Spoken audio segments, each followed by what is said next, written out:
Allahumma salli wa sallim ala habibil karim sayyidina Mustafa sallallahu alaihi wasallam wa ala alihi wa ashabihi wa man tabi'ahum bi ihsanin ila yaumiddin. Subhanaka la ilma lana illa ma 'allamtana innaka antal alimul hakim.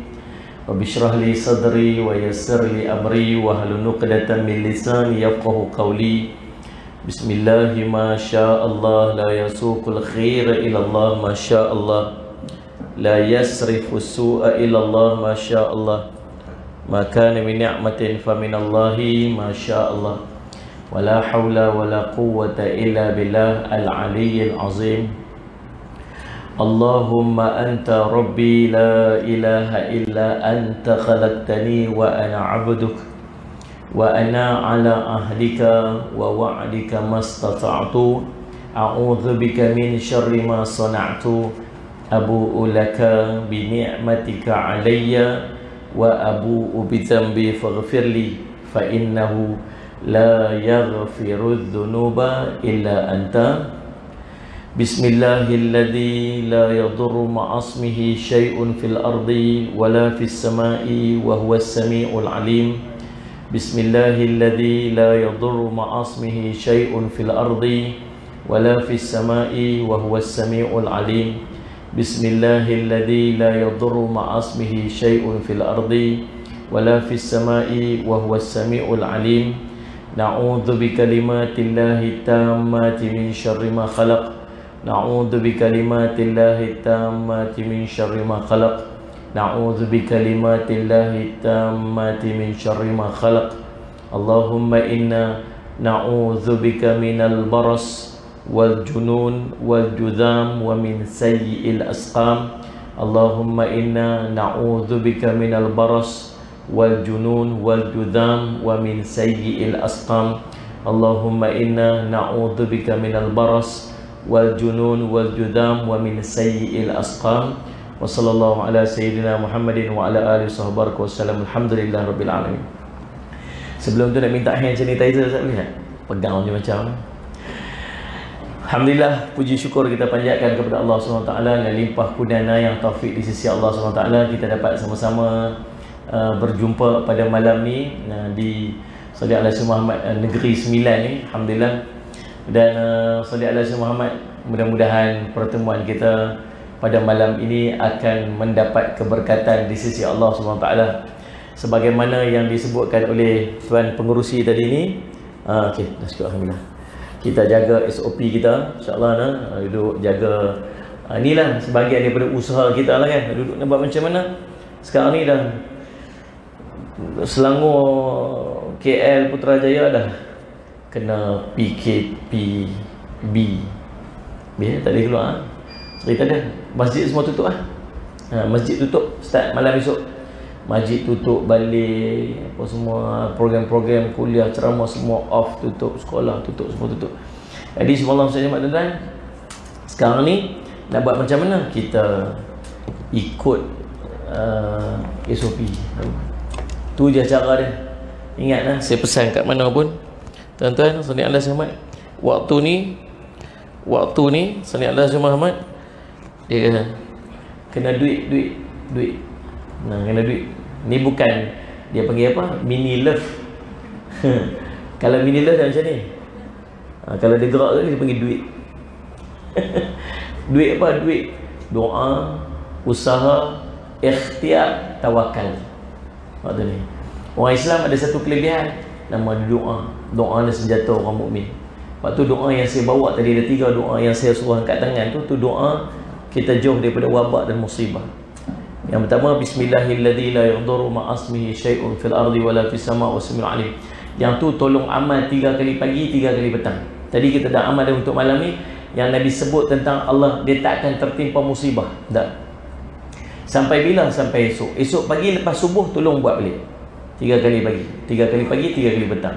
Yang kedua, a'udzu bikalimatillahi tammati min syarri ma khalaq. Yang ni pun doa penting yang Nabi SAW sebut tentang Allahumma salli ala sayyidina Muhammad. Nah, kita pergi satu tempat yang kita tak tahu apakah benda yang tersembunyi, apa benda yang terlindung tersembunyi, kita tak tahu. Ni kat sini ni mana kita tahu ni? Kan Salih Azhar Muhammad. Ni masalah dia ialah dia tak ada tanda. Kebanyakan yang positif tak ada gejala. Jadi kita tak tahu. Salih Azhar Muhammad. Yang boleh tahu tu bila ada orang yang kena. Lepas tu tengok close contact, oh dia pun kena juga. Jadi macam tu. Tu kita tak tahu. Jadi dalam keadaan kita tak tahu ni, kita baca a'udzu bikalimatillahi tammati min syarri ma khalaq. Nah, yang ni pun ulang 3 kali pagi, 3 kali petang. Kemudian doa jauh daripada penyakit tu. Allahumma inna na'udzubika minal baras wal junun wal judam wa min sayyi'il asqam. Tuan-tuan boleh saya bagi kata kunci dia, tuan-tuan cari dekat internet. Yang pertama, doa jauh musibah. Yang kedua, doa jauh daripada sengatan binatang berbisa. Doa dia punya kata kunci dah. Yang ketiga, doa jauh penyakit sopak. Nah, tu kata kunci yang tuan-tuan boleh cari dekat Google. Yang pertama, doa jauh musibah. Yang kedua, doa jauh daripada penyakit binatang berbisa. Jauh daripada sengatan binatang berbisa. Yang ketiga, jauh daripada penyakit sopak. 3 doa ni amallah pada setiap waktu semayang pun tak apa. Lepas semayang baca 3 kali pun tak apa. Perbanyakkan doa. Pertama doa. Yang kedua, ada disebut sebagai usaha dan ikhtiar. Antara usaha dan ikhtiar, penjarakan fizikal ni jaga. Bagi duduk jauh sikit. Dia boleh merebak tersebar ni daripada droplets ni cecair yang keluar daripada mulut hidung. Dia bersin kan, dia batuk kan. Ni ustaz duk bercakap ni, tu jangan duduk dekat-dekat ni. Ini tak payah suruh, memang duduk jauh-jauh dah. Waktu tak ada COVID-19 pun memang duduk jauh-jauh dah. Pada duduk dekat berkat ayat dia ustaz tu kena muka dia. Balik cerdik tulis tuan. Jadi ustaz Syamad tuan. Jadi orang Salih Azhar Muhammad dah. Tapi waktu ni duduk jauh-jauh. Dia bila dia bersin ke, dia batuk ke, dia bercakap ke, dia tak boleh travel lebih 1 meter. Dia akan jatuh ke bawah. Kalau kita duduk dekat, kita inhale, kita sedut dia masuk. Ataupun dia jatuh, dia kena apa ke, kita pegang. Sebab tu kena cuci tangan selalu. Ini ikhtiar kita. Macam itu je yang kita mampu buat. Tak apalah, tak bersalah Ustaz, tak apalah. Jangan duk kata marah kawan-kawan kita tak masalah dengan kita. Sombongnya, tak apalah sama bila Ustaz. Buat macam ni. Betul ni Yahudi pula ke apa, Freemason. Satu kira tu lah. Rasa tak mau buat macam ni, senyum ni. Jumpa orang senyum sedekah nak kita. Senyum sudah.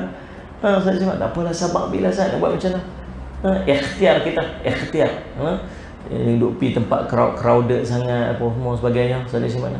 Jaga social distancing. Yang ketiga, yang keempat, tawakal. Yang ni kita serah pada Allah. Kita serah pada Allah. Jadi tuan-tuan, saya cakap, tapi itu bukan tajuk yang nak kita bincang ni. Saya pun sambil-sambil duduk ni nak bagi kawan-kawan saya, Abang Ji ni baru sampai ni, jom main. Kadang nak pasang apa semua, nak live apa semua. Jadi saya cakap tuan-tuan, tajuk kita pada malam ni ialah bila hati tenggelam dengan dosa. Bila kita buat dosa ni tuan-tuan, sallallahu alaihi Muhammad, dia ada kesan. Tuan-tuan nak tahu, sallallahu alaihi Muhammad, bila kita buat dosa, dia ada kesan dalam hidup kita. Sebab tu jangan buat dosa. Jangan sengaja memilih untuk melakukan dosa. Sebab kita semua takkan terlepas daripada melakukan dosa. Hari ni ada dosa tak? Kak, ada dosa tak ni? Dah. Geling pun ada. Alhamdulillah Ustaz, semenjak tu ikut kuliah rasa macam tak ada dosa Ustaz ni, masya-Allah. Tak berasa berdosa itu menunjukkan kita sedang tenggelam dalam dosa. Hilang rasa berdosa itu menunjukkan yang kita sedang tenggelam dalam dosa. Dan sallallahu alaihi Muhammad. Jadi sallallahu alaihi Muhammad, kita semua buat dosa. Nabi kata kullu ibni Adam khata. Setiap anak Adam mesti buat dosa. Kita tak akan terlepas daripada kita melakukan dosa. Cuma jangan memilih untuk sengaja melakukan dosa. Biar terjatuh dalam dosa daripada sengaja memilih untuk melakukan dosa. Faham tak? Kita sambil duduk berjalan, sambil duduk main masjid, tengok kiri kanan, nampak benda jadi dosa. Ada benda. Saudara Ahmad, tadi nak tengok berita, berapa orang lah yang kena hari ni. 500 lebih kes hari ni lah. Saudara Muhammad. Kedah di antara yang terbanyak kes. Saya main pada Kedah ni. Tapi jangan risau, Kedah yang jadi dalam kes tu, dalam penjara. So nama dia kluster tembok. Penang hari ni tiba-tiba 140 lebih kes. Banyak daripada satu kes. 140 lebih kes. Main mana? Main daripada penjara juga. Kluster penjara Reman, Penang. Paling banyak kes, di antara yang banyak kes yang belah Semenanjung ni dekat Selangor. Kita punya nak tengok ni, apa berita hari ni, apa jadi hari ni. Tengok-tengok sila-sila tu ada iklan. Ada iklan orang perempuan tak pakai tudung. Kita tengok. Dosa tak tengok orang perempuan tak pakai tudung ni? Muslimat tak apalah lagi-lagi ni. Dosa tak? Apa ni macam tak faham yang tanya apa dia faham. Dosa tak? Dosa lah. Orang yang kawan yang baca berita tu tak pakai tudung. Dosa tak tengok? Dosa lah. Tapi berasa berdosa tak? Kan tunduk kau waktu tu, tunduk. Astaghfirullahalazim, astaghfirullahalazim. Ada tengok tu, tak ada apa, tak rasa apa-apa. Tapi dosa tak? Dosa. Dan tengok bola, orang main bola pakai seluar pendek, nampak paha dia. Dosa tak orang lelaki tengok paha orang lelaki? Ini dia pun tak mau anggut dah, tadi anggut dah.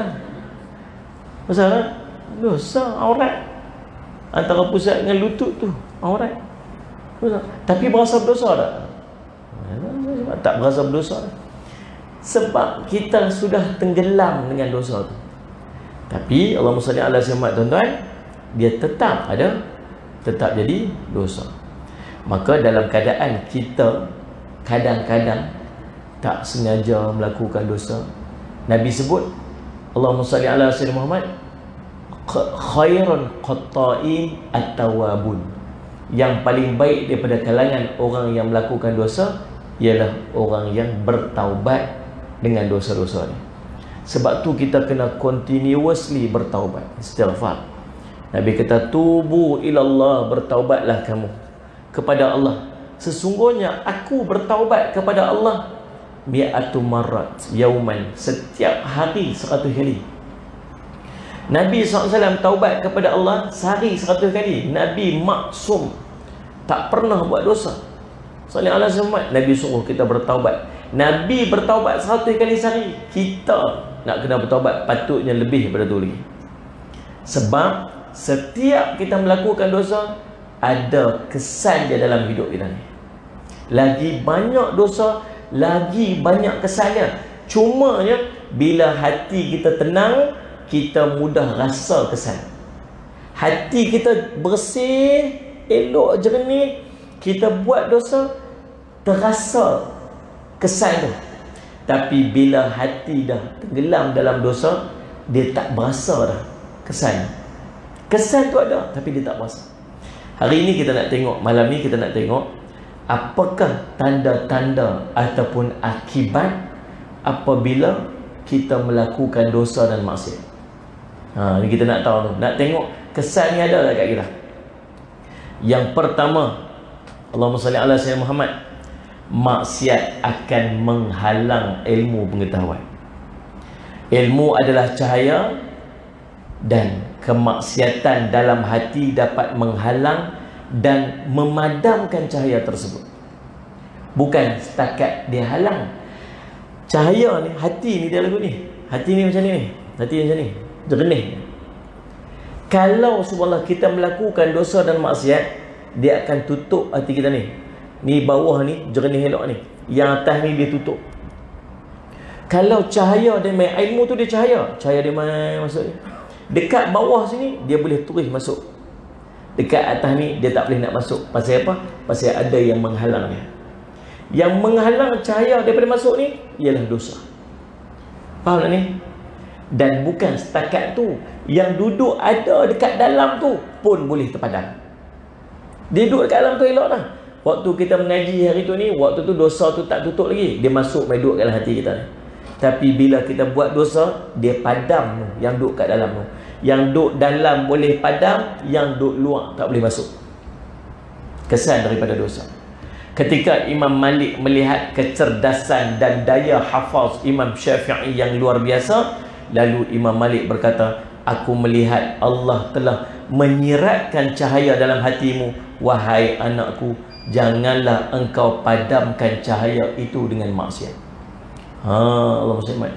Dan dalam satu kisah yang lain, Imam Syafi'i juga dengan Imam Waqi', tok guru dia. Satu hari Sayyidina Al-Hasan Muhammad dia pergi jumpa dengan Imam Waqi'. Dia bagi tahu dekat imam, kepada guru dia, dia kata, aku terlupa hafazanku. Pasal apa? Kata Imam Waqi', hati ilmu itu cahaya, dan hati ni ibarat cermin. Cahaya tak akan dapat menembusi kepada kaca ataupun cermin yang ada debu, ada kotoran. Debu tu main daripada mana? Daripada dosa. Rupa-rupanya kesnya Imam Syafi'i sedang berjalan, ada seorang perempuan terselak kain, nampak ke betis dia, ternampak aja, tu menyebabkan terpadamnya air. Kita lebih pada tu kita tengok. Saya nak patut mengaji tak boleh-boleh. Jadi cerita dia, yang pertama dia, ilmu terhalang disebabkan oleh dosa. Tuan-tuan, Allahumma salli ala sayyidina Muhammad, mengaji tak jadi manfaat. Salli ala Muhammad, mai kuliah, belajar ilmu, dapat ilmu, tapi tak boleh beramal dengan ilmu. Ilmu tak boleh lekat. Tuan-tuan, kita mai mengaji ni, yang boleh mai malam ni bukan sebab kita ni sihat, bukan sebab kita seronok nak mai, bukan sebab kita lapang hari ni. Tak. Nama dia taufik dan hidayah. Mula-mula sekali Allah bagi hidayah. Hidayah ni apa? Hidayah ni, sallallahu alaihi wasallam Muhammad, daripada tak ada kepada ada, itu hidayah. Dulu tak teringin langsung nak mai kuliah, dulu tak teringin langsung nak duduk majlis ilmu. Lalu entah macam mana Allah bagi hidayah, dapat dia mai duduk majlis ilmu. Teringin terbuka hati dia untuk dia duduk majlis ilmu, tu hidayah. Lepas dia dapat hidayah tu, Allah bagi dekat dia taufik. Apa tu taufik? Taufik ni Allah permudahkan jalan baik untuk dia. Dia teringin nak pergi duduk dalam majlis ilmu tu, teringin nak belajar ilmu tu, teringin nak buat amal, Allah permudah je dia main. Macam malam ni tuan-tuan, berapa ramai orang dapat, dia panggil apa? Jalan hidayah tu. Tuan-tuan buat poster, ada poster tak ni? Ada poster. Sebar poster ni. Poster ni sampai ke Pulau Pinang pun nampak. Ustaz pergi Negeri Sembilan kan? Oh, dia sampai kat sana dapat. Daripada poster yang tersebar tu, mungkin 10,000 orang tengok. Mungkin 10,000 orang tengok poster kata malam ni. Sallallahu alaihi Muhammad. Tapi yang mendapat taufik dia, yang dapat mai tu, yang dapat ni, yang ada possibility untuk mai, mungkin 5,000 orang. 5,000 saja orang yang duduk kat area ni lah. Orang yang duduk kat sini, yang ada possibility dia untuk mai. Rumah dekat, sallallahu alaihi Muhammad, sihat, sallallahu alaihi Muhammad, ada kenderaan, ada apa semua, mungkin 5,000 orang saja. Daripada 5,000 orang tu, mungkin ada yang tak boleh nak main, terhalang. Pasal apa? Mungkin ada yang sakit, ada yang balik kerja tak sampai lagi, ada yang kenderaan tak ada, ada yang orang main rumah malam ni, macam-macam terhalang. Daripada mungkin 3,000 orang yang macam tu, tinggal 2,000 orang. Yang 2,000 orang ni lapang elok macam kita malam ni. Lapang dia, tak ada orang main rumah dia, sallallahu alaihi wasallam. Dia dapat maklumat, tak ada orang main rumah dia, sihat, kenderaan dia ada, rumah dia dekat. Tetapi yang pilih nak sambut taufik tu, tahu siapa dia? Ni yang ada kat dalam ni. Yang ni je dah. Tahu ni. Ni pun kira ramai ni, tapi ramai lagi tak main. Tengok ni. Sebab tu jangan rasa kecil bila kita duduk dalam kelompok orang sedikit. Kan? Sahabat-sahabat, hak ni, jangan berasa sikit, Allah kami hari tu pergi kuliah, apa ni sahabat-sahabat, ustaz mai, saya mai jauh dah tu daripada Kedah. Transit berapa kali sementara nak sampai sini ni. Kalau boleh nak satu kampung mai. Mana ni? Kita mai jauh kan. Nak. So dia semua bawa kereta dengan jam apa semua tadi. Berapa tadi pukul 5 lebih tadi saya dah keluar lah. Daripada KL sementara nak sampai sini. Sampai sini tuan-tuan habis mayang lah. Tak cerita dia. Punya jauh. Kalau boleh biar satu kampung mai kat sini. Puas hati mai jauh-jauh. Dengan lawan COVID-19 mau cukup. Ni, kalau boleh satu kampung. Tapi tuan-tuan tak payah duduk heran lah. Memang macam ni. Kat mana pun sama. Sebab apa? Sebab yang terpilih di kalangan yang dipilih sikit. Sikit. Tuan-tuan, waktu Nabi Adam AS, Allah perintah dia untuk lempar anak cucunya masuk dalam neraka. Nabi Adam tanya, ya Allah, berapa ramai nak masuk dalam neraka, nak banding dengan masuk dalam syurga? Wahai Adam, daripada 1000 orang, 999 masuk neraka, seorang masuk syurga. Sikit ke banyak? Sikit. Lepas tu jangan duk rasa pelik, jangan duk rasa sedih termasuk dalam kelompok sedikit. Lepas tu ada di kalangan sahabat yang duk doa, ya Allah, golongkanlah aku daripada golongan orang sedikit, golongkanlah aku daripada golongan orang sedikit. Sebab sikit itulah yang Allah pilih. Itu kita boleh main ni tuan-tuan. Salih ala Sayyidina Muhammad, syukur pada Allah.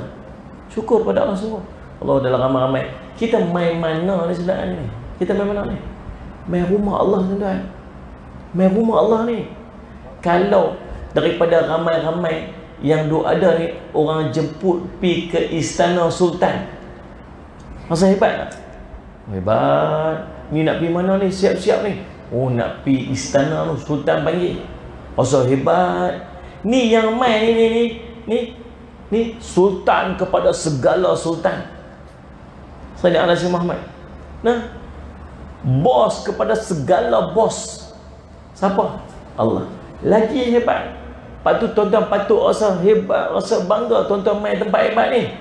Jangan rasa selekeh, jangan rasa macam kita tak apa. Kita ni yang terpilih daripada kalangan yang dipilih. Allah pilih ramai tuan-tuan. Allah bagi taufik ramai orang. Tapi kita ni yang terpilih daripada kalangan yang dipilih tu. Tuan-tuan rasa hebat. Patut tuan-tuan rasa bangga tuan-tuan boleh main ni. Allah pilih kita. Dan kita orang yang memilih taufik daripada Allah. Allah pemuda, ramai orang Allah pemuda dia. Tapi kita yang pilih untuk sambut taufik tersebut. Syukur pada Allah. Syukur pada Allah. Tapi dalam ramai-ramai yang main ni, ada orang dapat ilmu, ilmu jadi manfaat. Ada orang dapat ilmu, ilmu tak dia apa dia. Ni, yang semua dah ni. Saya lihat. Contoh kita kata, Allahumma salli ala Sayyidina Muhammad. Allahumma salli ala Sayyidina Muhammad. Man qara'a qul huwallahu ahad hatta yakhtamiha 10 marrat, banallahu lahu baitun fil jannah. Siapa yang baca qul huwallahu ahad 10 kali, maka Allah akan membina untuknya satu rumah dalam syurga. Berapa kali baca qul Allah? Berapa kali? 10 kali. Siapa sini yang tak hafal qul Allah? Mana ada? Semua orang hafal qul Allah. Sallallahu alaihi wasallam. Berapa kali? 10 kali. Nabi kata sallallahu alaihi wasallam hatta yakhtamiha, sampai habis. Baca qul Allah sampai habis. Allah akan bina apa kat dia? Satu rumah dalam syurga. Tuan-tuan rasa tuan-tuan boleh buat tak? Hafal tak 10 kali tu? Hafal qul Allah tu. Sakat 10 kali boleh buat tak? Boleh buat tuan-tuan. Ni dalam ramai-ramai ni, setengah buat, setengah tak buat. Percaya tak kat saya? Percaya. Siapa kata Nabi je lah. Percaya tak? Percaya. Tapi yakinlah, setengah buat, setengah tak buat. Sebab ilmu akan jadi manfaat kepada orang yang Allah nak bagi kat dia. Ilmu takkan jadi manfaat walaupun dia dengar ilmu tersebut. Sebab tu di akhirat nanti takkan berganjak kaki anak Adam sehingga Allah tanya pada 4 perkara. Salah satunya ilmu yang kamu belajar, pasal apa kamu tak buat? Faham tak ni? Dan pasal apa kadang-kadang ilmu yang dia belajar tapi tak ada manfaat? Pasal apa? Dosa. Dosa duk halang, tak boleh nak masuk. Dengar semua nak dengar pesan mudah, simple, tapi tak boleh lekat ke dia. Lepas tu Allah Nabi SAW pernah sebut dalam satu hadis, bila Muaz bin Jabal tanya dekat Nabi SAW, ya Rasulullah, akhbiruni bi'amalin yadkhul jannah wa yuba'iduni 'anil nar. Wahai Rasulullah sallallahu alaihi wasallam Muhammad, Allahumma salli ala sayyidina Muhammad, ceritakan kepadaku amalan yang akan mendekatkan aku pada syurga dan menjauhkan aku pada neraka. Kata Nabi SAW, laqad sa'alta an azim, benda yang kamu tanya ni besar sangat wahai Muaz bin Jabal, tetapi Allah akan permudahkan kepada siapa yang Allah nak permudahkan untuk dia. Maksud dia apa? Kalau besar macam mana pun amalan tu, kalau Allah nak permudah kat seorang tu, mudah dia kat dia. Tapi kalau mudah lagu mana pun amalan tu, kalau Allah nak payah kat dia, payah kat dia, susah kat dia. Anda faham tak ni? Nak cerita, dia jadi susah, dia jadi berat, dia jadi senang. Tu pasal apa? Terkait dengan urusan hati dia. Kalau hati ni lapang, bersih, cantik, besar macam mana pun amalan, mudah aja dia buat. Kalau bersih hati ni kotor, dosa banyak sebagainya, Sallallahu alaihi wasallam, ringan macam mana pun susah untuk dia buat. Tu kita takut tu. Baik tuan-tuan, yang pertamanya kesan daripada dosa ni apa? Sallallahu alaihi wasallam Muhammad. Kesan daripada dosa ini ialah, Allahumma salli ala sayyidina Muhammad, maksiat ataupun dosa ini akan menghalang ilmu pengetahuan. Yang kedua, dosa dan maksiat ini akan menghalang rezeki. Jika takwa menjadi penyebab datangnya rezeki, maka meninggalkannya berarti menimbulkan kefakiran. Kata Nabi SAW, hadis riwayat Imam Ahmad, seorang hamba tercegah daripada rezeki akibat dosa yang dilakukan olehnya. Dia jadi apa? Halang rezeki. Rezeki sangkut, rezeki tak sampai. Pasal apa rezeki tak sampai? Dosa. Tapi kaya aja tengok, bisnes makin maju, lagi tak semayang, lagi bisnes maju. Ada tak orang macam tu? Tengok, bukan setakat tak semayang, sembah Tuhan, pilih Tuhan lain, syirik pada Allah. Sallallahu alaihi wasallam. Tapi peniaga makin maju, makin hebat. Kilang-kilang, apa semua tu, gedung-gedung perniagaan so hebat-hebat. Bukan Islam, tak Islam pun. Tuan-tuan, yang tu dia panggil apa? Istidraj. Faham ni? Sepatutnya lagi murah rezeki, lagi taat pada Allah, lagi murah rezeki. Itu patut tu. Sebab Nabi sebut terhalangnya rezeki sebab dosa. Buat dosa, rezeki tak main. Buat dosa, rezeki tak main. Tapi ada orang lagi buat dosa, lagi rezeki main. Lagi buat dosa, lagi rezeki main. Sebab apa? Istidraj. Tu kena faham dia tu. Itu bukan sebab tanda Allah sayang tu, tapi sebab Allahumma salli ala sayyidina Muhammad, Allah benci dia, maka Allah bagi kita kat mana? Kat dunia dia. Seronok pi lah sat, tapi Allah tarik lagi, kemudian Allah azab dia seteruk-teruknya. Tuan-tuan, Allahumma salli ala sayyidina Muhammad. Lalu Nabi SAW tanya, atadrun amma salli Muhammad, Nabi SAW tanya, tahu tak apa itu istidraj? Sahabat tanya, apa itu istidraj ya Rasulullah? Kata Nabi SAW, apabila kamu kekal melakukan dosa, lalu kamu diberikan rezeki, fahuwa al-istidraj, itulah al-istidraj.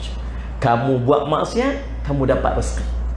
Satu hadis yang lain, rezeki menghalang, dosa menghalang rezeki. Satu lagi, kamu buat maksiat, kamu dapat rezeki. Yang ni kesan daripada dosa, yang ni pula istidraj.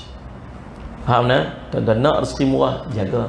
Waktu saya selalu pesan, tambah tuan-tuan yang berniaga. Ni time PKP ni, sama ramai pekat berniaga. Nak buat macam mana? Alhamdulillah tuan-tuan, Allah bagi rezeki tu. Berniaga online, berniaga macam-macam. Post sana, post sini, berniaga.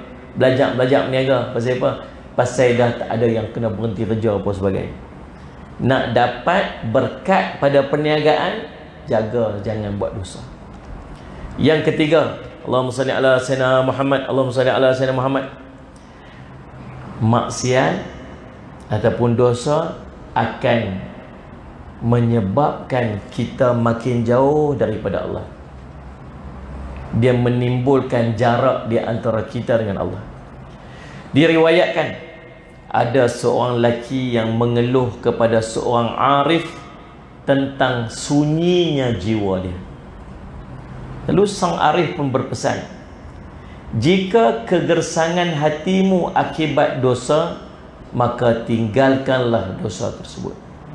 Dalam hati kita tidak ada perkara yang lebih pahit daripada kegersangan dosa di atas dosa.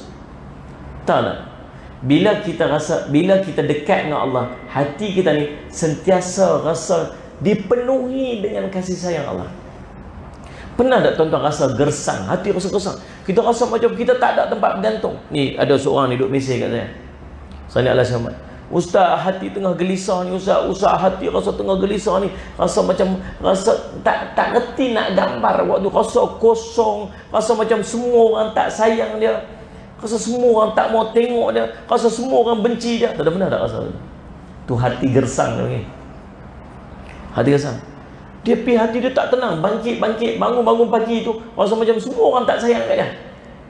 Dia pergi kerja, semua tak kena, buat kerja ni tak kena, buat ni tak kena, serba tak kena. Dia panggil hati gersang. Tahu tak hati gersang ni punca dia apa? Dosa Allah jauh pada dia. Kita ni bila hati dia rasa macam tu, apa kita kena buat? Kita kena banyak zikrullah. Saya pesan kat dia, banyakkan istighfar. Banyakkan istighfar. Salih alaihi wasallam. Terima kasih Ustaz, dia jawab. Esok dia mesej lagi, Ustaz tolong saya tengah gelisah ni. Maksud dia istighfar tu tak memadam kegelisahannya. Tuan faham tak ni? Patutnya jadi macam mana? Patutnya lagi dia istighfar, hati dia makin tenang. Allah sebut dalam Quran, zikir ni akan salih alaihi Muhammad, tuan-tuan, akan menyebabkan hati jadi tenang. Allah sebut zikir akan menyebabkan hati tenang. Tapi pasal apa dia zikir hati dia tak tenang? Sebab apa? Sebab hati penuh kotoran dosa. Satu hari seorang pergi jumpa dengan Abdullah bin Mas'ud radhiyallahu anhu. Dia kata, Allahumma salli ala Muhammad. Wahai Mas'ud, saya ni hati saya gelisah hati ni. Nak buat macam mana ni hati gelisah? Salli ala Muhammad. Salli ala Muhammad. Lepas tu kata Mas'ud, kalau penyakitnya macam ni, rupanya gelisah hati ni penyakit. Kalau hati duk gelisah macam penyakit yang macam ni, dia kata pi ketiga tempat ni, hati kamu akan jadi tenang. Pi ketiga tempat ni, dan saya hati kamu akan jadi tenang. Ni 3 tempat yang patut kalau kita duduk tempat ni, kita buat benda ni, hati kita automatik akan jadi tenang. Yang pertama, kamu pergi duduk dalam majlis Al-Quran. Sama ada kamu dengar Quran ataupun kamu baca Quran, maka hati kamu akan jadi tenang. Quran patut bagi hati tenang. Tapi tuan-tuan, saya nak tanya tuan-tuan jawab ikhlas betul-betul daripada hati ni. Kalau kita tengah gelisah, tuan-tuan pergi baca Quran, betul-betul hati tenang ataupun tidak? Ke kita makin gelisah? Faham tak? Tuan-tuan duduk dalam kereta, tuan-tuan dengar lagu Salih Ahmad, dengar lagu Keunggulan Cinta Dari Sinar Mata, contohlah. Bayar-bayar saya punya level ni, rock kapak punya time kan. Ni elok-elok apa semua, habis-habis lagu apa semua, marilah kita sama-sama mendengar bacaan Al-Quran daripada apa semua. Bismillahirrahmanirrahim. Tukar channel lain, cari channel lain. Pasal apa? Yang tadi dengar lagu tenang jiwa, dengar Quran serabut. Tuan-tuan faham kita cerita apa ni? Betul-betul kita macam tu dah. Kita bolehlah cakap ke orang, betul Ustaz, dengar Quran rasa tenang. Tu dia nak abang tenang, panjang suku tarik. Tapi betul-betul waktu kita duduk seorang-seorang, tuan-tuan, hati kita menjawab betul ataupun tidak apa yang kamu kata kat mulut kamu. Faham ni? Kita cipta macam-macam alasan. Salih alasan Muhammad. Dia kata apa? Tak faham. Kita baca Quran, kita tak faham. Tu yang tak boleh feel. Salih alasan Muhammad. Salih alasan Muhammad. Tak faham. Tapi berapa banyak lagu yang kita tak faham yang kita boleh feel? Tumpah su air yu muskura tumhare rojane pyar. Kau faham pun? Faham tak? Ada tak apa, kita dengar lagu-lagu Islamik sikit lah. Sallallahu alaihi wasallam Muhammad. Lau kana bainana al-habib. Oh, sedap dengar. Faham tak? Tak faham juga, tapi boleh feel pun. Pasal Quran tak boleh feel.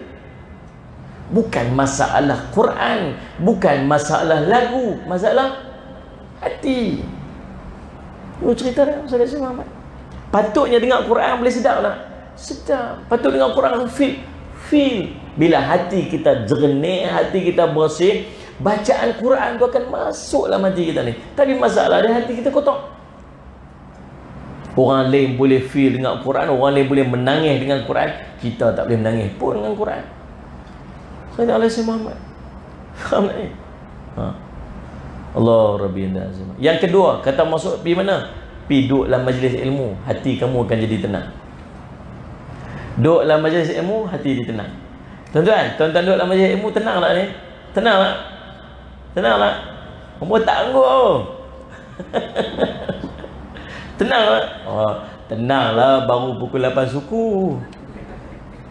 Cuba pukul 9 suku lagi. Aduh, oh, bila lah nak berhenti. Aduh, silap pula aku main hari ni. Panjang pula. Saya mana? Tak boleh nak tenang pasal apa? Tak tahu. Orang lain duduk majlis ilmu tenang. Nyaman, berasa lapang duduk dalam majlis ilmu. Patutnya tak? Majlis ilmu, tempat kita duduk, malaikat berselerak kat dalam ni. Tuan-tuan, bila perang Badar, sallallahu alaihi wasallam Muhammad, dalam perang Badar, Allah bagi tenang dekat orang-orang yang duduk dalam perang Badar. Macam mana Allah melimpahkan ketenangan kepada tentera Badar yang 300 yang nak berhadapan dengan 1000 orang tu? Macam mana cara dia? Allah turunkan para malaikat duduk bersama-sama dengan tentera-tentera Badar. Sallallahu alaihi wasallam Muhammad. Maka dengan adanya para malaikat, mereka jadi tenang. Sebelah sana malaikat tak duduk dengan mereka, syaitan duduk dengan mereka. Bila syaitan duduk dengan mereka, jadi apa? Jadi gelisah, jadi nak marah. Akhirnya lost strategi, akhirnya ikut sempat. Sallallahu alaihi wasallam kelang kabut. Jadi bila malaikat duduk dengan kita, patutnya jadi macam mana? Tenang. Ni yang duduk dalam majlis ilmu ni, Nabi sebut malaikat duduk celah-celah kita ni. Malaikat membangga-banggakan nama kita ni. Sekali habis majlis ni, malaikat naik, bawa naik atas tu, catat nama, bangga, sebut nama-nama kita di depan Allah. Tuan-tuan tak payah tulis kat situ pun tak apa, tapi kena tulis lah. Ni dia tulis ni pasal COVID-19 tu. Tapi kalau tak tulis pun malaikat tulis tu. Tulis nama betul-betul sikit ke apa tu, tulis Batman lah, Troman macam dia tulis. Ni faham dah? Sallallahu alaihi wasallam Muhammad. Jadi tuan-tuan, Allahumma salli ala sayyidina Muhammad. Nah, yang ketiga, kata Al-Mas'ud, kalau hati gelisah ni, hati gersang ni, hati rasa serabut ni, nak apa nak? Ambil waktu untuk bersendirian dengan Allah. Ambil cuti. Cuti untuk spend masa dengan Allah. Bangkit pukul 3 pagi, 4 pagi, sembang dengan Allah. Ya Allah, ya Allah, ya Allah, aku ni ya Allah macam ni lah ya Allah, dosa banyak lah, nak buat macam mana ni ya Allah, ni anak-anak aku ni panggil macam-macam lah, hidup aku sempit lah, mengadu-mengadu masing-masing dengan Allah. Ambil masa, spend masa dengan Allah, hati kamu akan jadi tenang. Tapi ditambah lagi, dia kata apa? Kalau pi duduk dalam tempat Quran pun hati tak tenang, kalau pi duduk dalam majlis ilmu pun hati tak tenang, kalau duduk spend masa dengan Allah pun hati tak tenang, doalah pada Allah agar Allah gantikan hati yang baru, sebab hati itu dah rosak. Ni selesai mat. Jadi yang ketiga apa ni? Maksiat akan menjauhkan kita dengan Allah, yang menyebabkan hati kita jadi gersang. Yang keempat,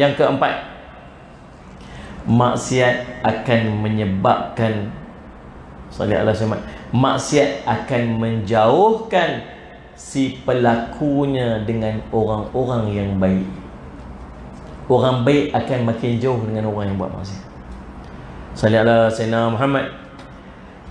Makin berat tekanannya, tekanan dosanya, makin jauhlah jarak dia daripada orang-orang baik, sehingga semua kelebihan-kelebihan yang kita boleh tumpang daripada orang baik itu akan terhalang. Kesunyian, kegersangan makin kuat sehingga akan terkesan kepada hubungannya dengan keluarga, anak-anak, bahkan hati nurani dia sendiri. Seorang salah berkata, sesungguhnya seandainya aku bermaksiat kepada Allah, maka aku akan melihat pengaruhnya kepada perilaku binatangku dan isteriku. Dia buat dosa, kesan dia tengok kat mana? Dekat binatang tunggangan dia pun ada kesan. Tuan-tuan, yang ni kita boleh check. Tuan-tuan biasa buat kenuri. Saya tak selesa sangat pakai ni, dia sakit telinga kan. Disebabkan pakai ni berhenti awal sikit. Kalau tak pakai ni boleh berhenti 12 setengah ni. Saya ni jenis muka kembang kan. Bukan sebab gemuk. Tak buat muka. Bila muka jenis muka kembang, kalau pakai ni, sekali balik ni berbekas kat sini ni. Sakit telinga. Lepas tu saya, kalau saya main kuliah, saya tengok yang ni ada atas meja, kata Allah, tak syok, tak selesa. Jadi mungkin kalau kita pergi jadi imam semayang 5 minit ni, okey lah, selesa. Tapi kalau ceramah pakai yang ni sejam dia gelisah. Tuan-tuan akan tengok saya duduk pegang yang ni. Selama duduk kuliah saya duduk pegang ni, duduk betul, sakit. Baik, tuan-tuan, misalnya Allah SWT. Tuan-tuan, yang ni kita boleh perasan, orang baik ni bila duduk dekat kita, dia akan bagi pengaruh. Kalau tuan-tuan ada kata Nabi SAW, kata Imam Ghazali, man jalasa ma'al ulama, siapa yang suka duduk dengan alim ulama, zadahullah al-ilm, maka Allah akan menambahkan untuknya ilmu. Duduk dekat dengan alim ulama, barakah alim ulama tu akan melimpah kat dia. Berkat alim ulama tu melimpah mai kat dia. Berkah ni apa? Ziyadatul khair, bercambah kebaikan. Cambah kebaikan. Salat Al-Syamat. Ulama hidup bukan macam kita, tuan-tuan. Bangun-bangun pagi, sebelum subuh dia qiyamul lail. Satgi lepas subuh pula bagi tazkirah kuliah, malaikat berimpun pula kat dia. Satgi duha pula kuliah lagi, malaikat berimpun pula kat dia. Hidup dia ni kalau malaikat ni duduk berimpunnya. Barakah hidup dia. Siapa duduk dengan dia, tumpang barakah tu. Dia dapat barakah. Ni kelebihan kita duduk dengan alim ulama. Anak saya Syamat. Lagi kedua, apa kelebihan kita duduk dengan alim ulama? Kita terhalang, kita akan mendapat penambahan ilmu. Duduk dengan dia mesti ada tumpang ilmu. Saya cakap lagi dapat ilmu, tambah ilmu, lagi dapat ilmu, dapat ilmu. Yang ketiga, kelebihan kita duduk dekat dengan alim ulama tahu apa? Kita mudah untuk buat baik. Ni duduk dengan dia tengok pun teringat nak sembahyang duha. Sekali teringat nak sembahyang ni. Sekali dapat ikut ustaz dari mana hari ni? Oh, ada kuliah. Jom ikut sekali. Dapat pergi kuliah dengan dia. Dapat kelebihan-kelebihan. Banyak benda kelebihan kita dapat bila kita duduk dengan alim ulama, dengan orang baik-baik. Saja Syamat. Yang berikutnya, kita terhalang daripada melakukan kemaksiatan. Kita nak buat maksiat, kita malu kat dia. Kita nak buat maksiat, kita malu kat dia. Automatik kita akan banyak. Itu sikit tu. Banyak lagi ulama sebut. Ni berjalan, kita nak pi dekat dia, itu pun Allah dah ampunkan dosa, Allah angkat darjat. Mudah kata, takkan ada keburukan bila kita duduk berdamping dengan alim ulama. Faham ni? Itu alim ulama. Orang soleh pun ada kebaikan. Kawan-kawan kita orang baik-baik. Sallallahu alaihi Muhammad. Apabila kata ulama, kata Imam Ghazali, man jalasa ma'as salihin, siapa yang suka duduk dengan orang-orang saleh, maka Allah akan menambahkan keinginan untuk dia melakukan kebaikan dan menghalang dia daripada melakukan kemaksiatan. Kita duduk ni yang boleh main, ni yang boleh main, ni yang boleh main kuliah malam ni. Kadang-kadang bukan nak main sangat. Tahu dah kata ada kuliah malam ni. Tahu dah kata ada kuliah malam ni. Daripada pagi tadi duduk zikir tau. Nak pi tak pi, nak pi tak pi, nak pi tak pi, nak pi tak pi, nak pi tak pi, nak pi tak pi, zikir tau. Tahu ada kawan seorang telefon, malam ni dah kuliah, jom kita pi. Jom. Dia ajak tu yang main. Faham ni? Kadang-kadang duduklah grup WhatsApp, jomlah kita pi kuliah malam ni. Salih Selamat. Duduk dengan grup WhatsApp geng baik-baik tu dapat main kuliah malam ni. Sebab tu kalau kita duduk dekat orang baik-baik, mesti kita akan jadi baik. Faham tak ni? Tapi dosa kita ni, yang menyebabkan kita makin jauh pada orang baik. Dosa kita ni menyebabkan alim ulama jauh pada kita. Bukan kita nak pergi kat dia, tapi dosa kita menghalang kita daripada kita pergi kat dia. Tuan pernah tak kadang-kadang salli ala sayyidina Muhammad, Allahumma salli ala sayyidina Muhammad. Aduh, sad dah telinga. Baik, ke dia macam mana ke Ustaz? Tak apa, nak berhenti dah pun. Okay. Macam mana nak buat lah? Baik, salli ala sayyidina Muhammad. Tak apa, lain kali nanti ustaz-ustaz lain main ceramah, tuan bagi ustaz mic tu. Dia selesa sikit. Kan, selesa sikit. Dia tekan ni sikit. Salli ala sayyidina Muhammad. Tak apa, saya suruh saya tolong picit lah. Nak cari pasal nak tu. Baik, Rasulullah tuan-tuan, salli ala sayyidina Muhammad. Kita kadang-kadang kita buat kenduri. Tu kita panggil lah tok guru kita mai. Ustaz mai lah ni, saya buat kenduri kat rumah saya ni anak saya kahwin ke apa semua. Kita pun panggil lah tok guru kita mai. Salli ala sayyidina Muhammad. Tahu dia kata apa? Minta maaf lah, saya ni ada program tempat lain tak boleh nak mai. Lepas tu panggil tok guru ni pula, Ustaz minta maaf lah, saya tak boleh mai. Boleh tak kalau Allah nak bagi mereka lapang semua mai untuk mai masjid? Boleh tak? Boleh. Tapi pasal apa? Takut Allah tak mau berkat mereka tu mai kat kita. Waktu ni muhasabah dia. Hari ni Tuan Guru Haji Ahmad Rafa'i daripada Kedah meninggal, tuan-tuan. Subhanallah, tuan-tuan tengok ribu manusia mai. Kawan saya almarhum, Allahumma salli ala sayyidina Muhammad, Ustaz Murtada Yusof, anak muda lagi, meninggal umur 30 tahun. Kena aksiden hari tu. Salli ala sayyidina Muhammad. Dah setahun lebih dah, dekat 2 tahun dah. Salli ala sayyidina Muhammad. Nah, tuan-tuan tahu dia meninggal. Hari dia meninggal tu, subhanallah, hari dia nak disembahyangkan jenazah dia tu, takdirnya subhanallah, yang mai untuk jadi imam untuk sembahyang jenazah dia tu ulama daripada Qatar tu. Ulama Syria yang duduk di Qatar, yang pemegang sanad Al-Quran tertinggi di dunia, jadi imam sembahyang jenazah dia. Takdirnya sallallahu alaihi Muhammad, dia tuan-tuan sallallahu alaihi Muhammad ada program dekat dengan masjid tu, dan pada waktu nak sembahyang jenazah tu, waktu tu dia lapang, panggil dia mai untuk sembahyang jenazah. Ribu orang mai, tuan-tuan. Allah lapangkan pada hari tersebut ramai manusia nak tunjuk kata apa? Nak tunjuk ni aku muliakan dia. Kita ni waktu hidup lagi ulama tak mau main dekat kita. Waktu kita duduk hidup lagi ni, panggil tok guru ni tak lapang, panggil ustaz ni tak lapang, panggil orang ni tak lapang. Yang main majlis kita siapa? Geng-geng kita yang merapu dalam grup WhatsApp. Geng-geng yang mampu grup WhatsApp tu ada. Semua geng-geng tu ada. Mai tuan-tuan. Mai Ustaz, siapa tolong baca ni apa semua ni? Aku pun tak boleh. Mai Ustaz tolong ni. Buat. Tuan-tuan muslimat. Jadi subhanallah, saya waktu ni tuan-tuan boleh muhasabah tengok. Apa agaknya aku buat ni sampai Allah jauhkan aku daripada orang baik-baik. Faham tak ni? Tuan-tuan tahu tak? Bila kita buat salah, kita buat dosa, salli ala sayyidina Muhammad, dia ada tanda Allah ampunkan dosa kita ni. Ada tanda Allah ampunkan dosa kita ni. Salli ala sayyidina Muhammad. Apakah tanda Allah ampunkan dosa-dosa kita ni, tuan-tuan? Allahumma salli ala sayyidina Muhammad. Mari kita tengok apa kata ulama. Salli ala sayyidina Muhammad. Salli ala sayyidina Muhammad. Allahumma salli ala sayyidina Muhammad. Seorang ahli hikmah, bukan dia. Abu Lais Al-Samarqandi. Abu Lais Al-Samarqandi dalam kitabnya Tanbihul Ghafilin, dia menyatakan 4 tanda taubat seseorang itu diterima.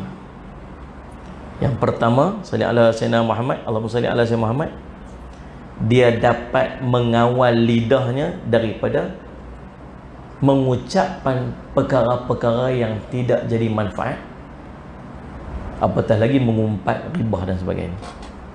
Sama, lidah dia jadi dia bercakap baik-baik.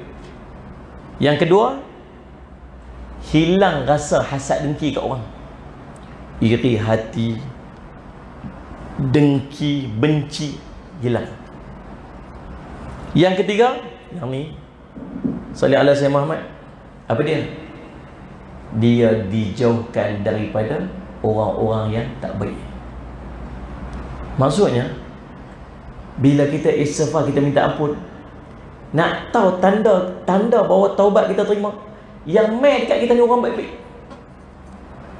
Dulu kawan geng-geng semua tuan-tuan, orang Penang kata berpelah jingga punya orang. Serabut geng-geng mau cakap merapu, pumpang, tak ada manfaat cakap. Tapi bila tiba-tiba grup yang duk kawan dia semua geng baik-baik, orang masjid, AJK masjid, orang duk pergi kuliah, orang dengar apa, grup WhatsApp kita tu berubah. Tu tanda Allah terima taubat kita. Tapi kalau masih duduk dalam grup tu takut taubat kita masih belum Allah terima. Merapunya lebih banyak daripada kebaikan. Tu tengoklah sendiri dengan apa kita kawan. Tu tengok sini grup WhatsApp kita ni, yang mana yang ramai? Merapu ramai, sembang bukan-bukan, cakap bukan-bukan, mengumpat sana fitnah sini ikut sempat. Faham tak saya?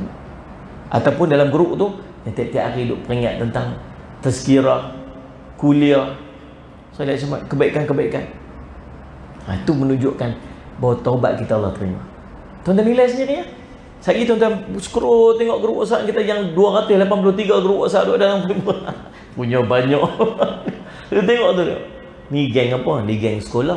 Geng sekolah tu duk sembang apa dalam tu? Mapu. Main kedua, geng taman. Geng taman apa ni? Sembang mapu lagi. Sedih sama. Main yang ketiga, geng apa? Geng tempat kerja. Mapu lagi. Geng keempat, geng apa pula ni? Sedih sama. Geng The Bawang Rangers. Yang bawa mapu lagi kata. Daripada 10, satu geng masjid. Itu pun dalam tu silent reader, bunyi tu tak bercakap, tengok aja.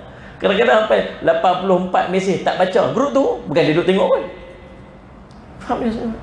Maksud dia apa? Kita masih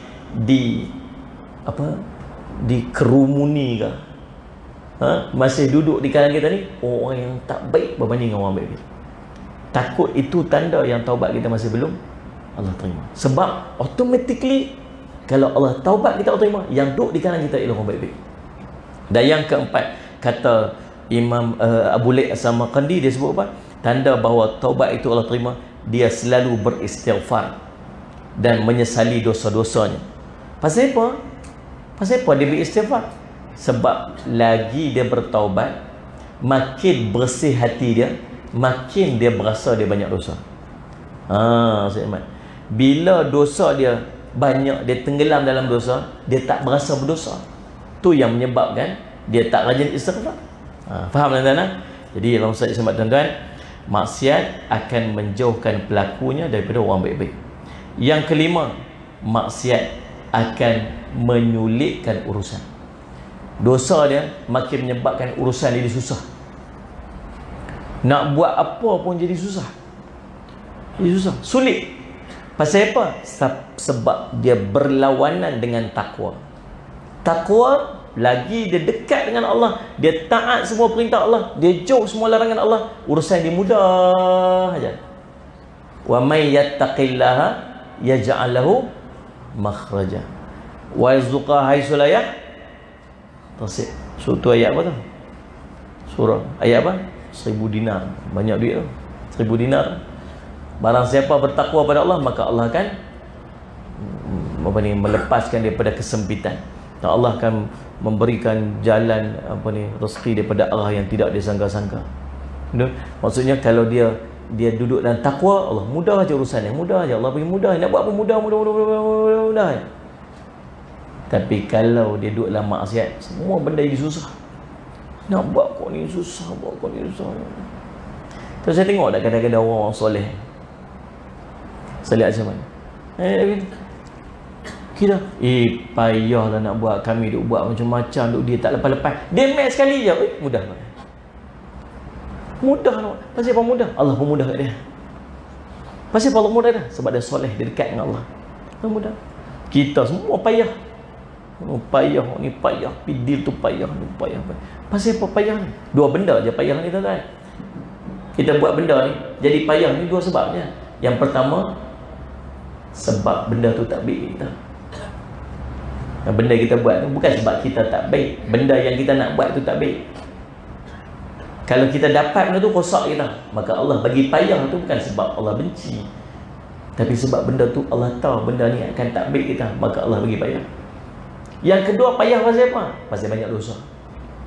Benda tu baik, tapi dosa kita menyebabkan benda tu jadi payah. Yang berikutnya, yang keenam, sallallahu alaihi wasallam Muhammad, Allahumma salli alaihi Muhammad, maksiat akan menyulitkan, bukan, maksiat akan menggelapkan hati. Hati jadi gelap. Ketaatan adalah cahaya, sedangkan maksiat adalah gelap.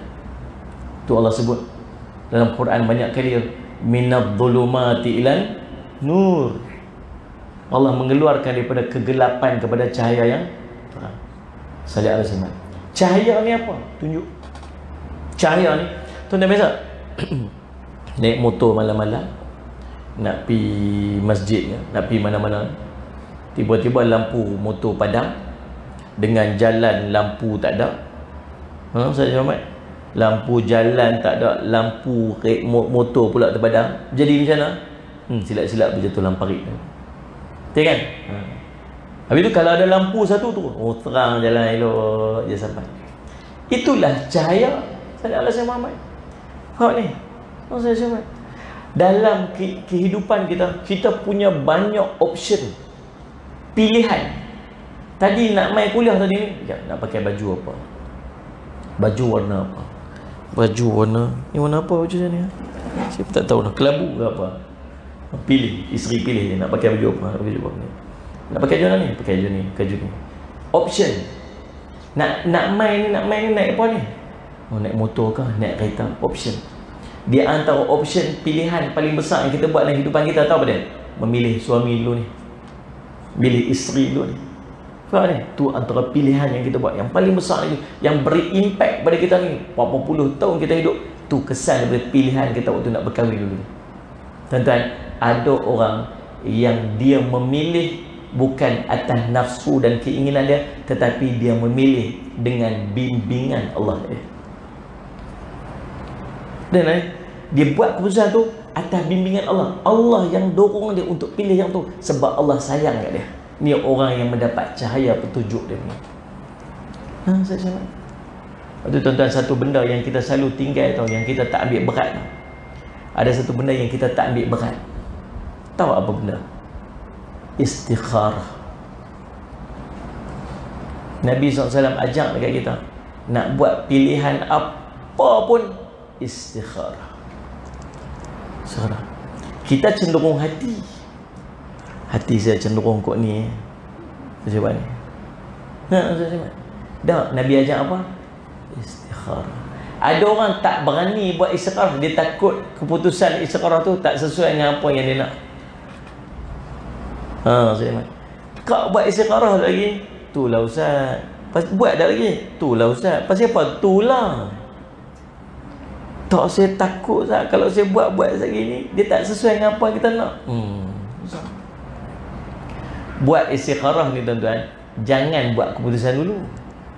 Hati dah cenderung sangat dah, berkenan sangat dah. Lepas tu baru buat istikharah, confirm jumpa kawan tu. Sebab apa? Hati cenderung kat tu dah. Waktu buat istikharah biar lapang hati ni.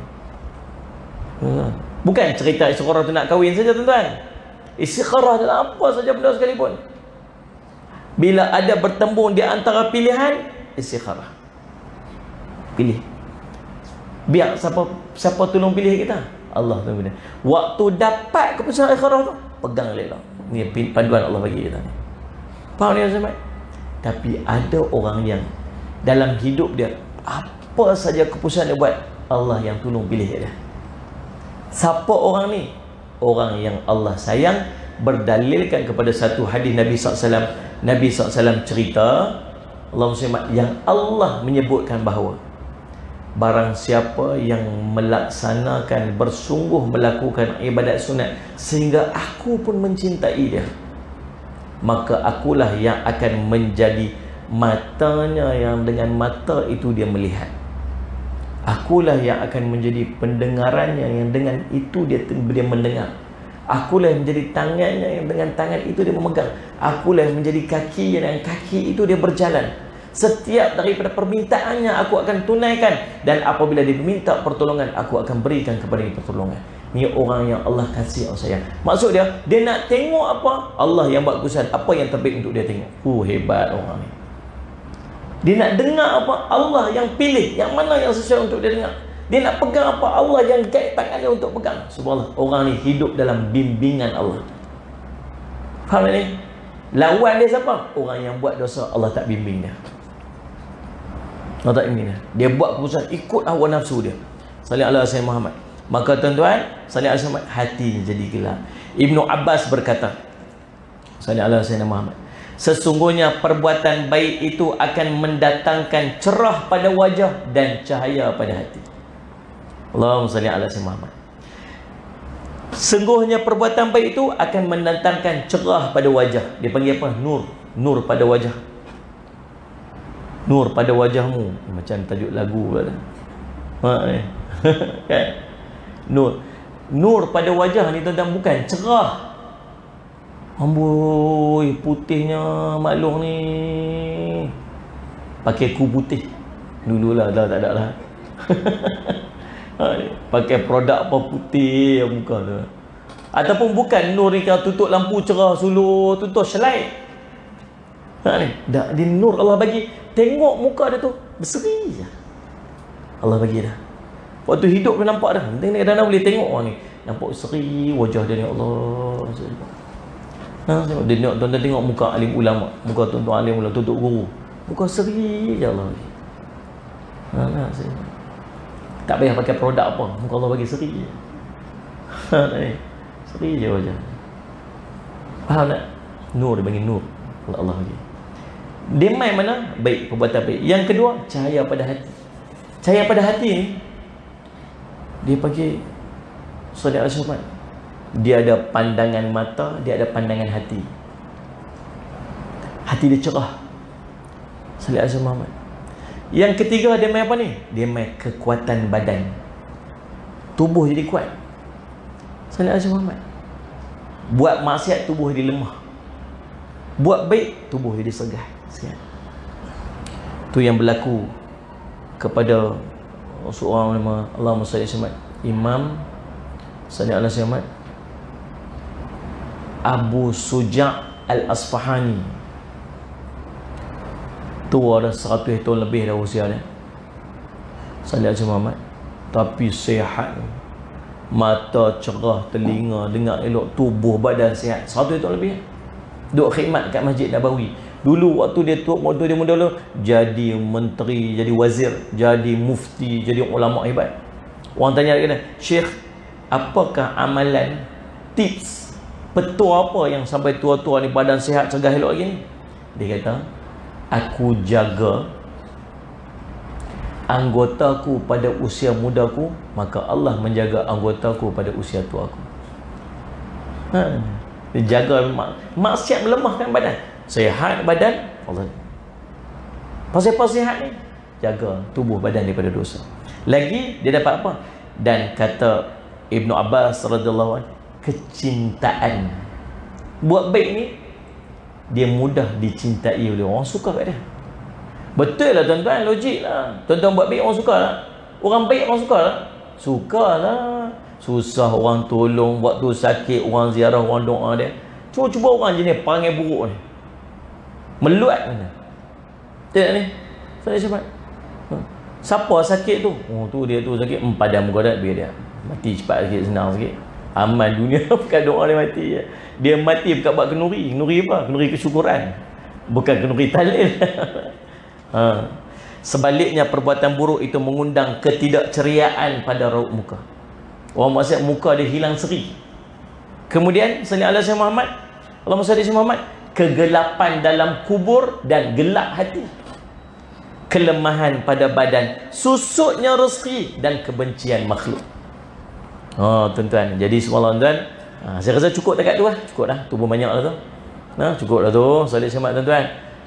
Sejam lebih dah ceramah di sini ni, InsyaAllah. Jadi tuan-tuan, jaga kita ni daripada melakukan dosa dan maksiat ni. Kalau kita baca tadi ni baru 6 tu, ada lagi tuan-tuan, dia ada 11 semua. Tu pun rasa banyak sangat lah kesan-kesan daripada kita melakukan dosa dan kemaksiatan.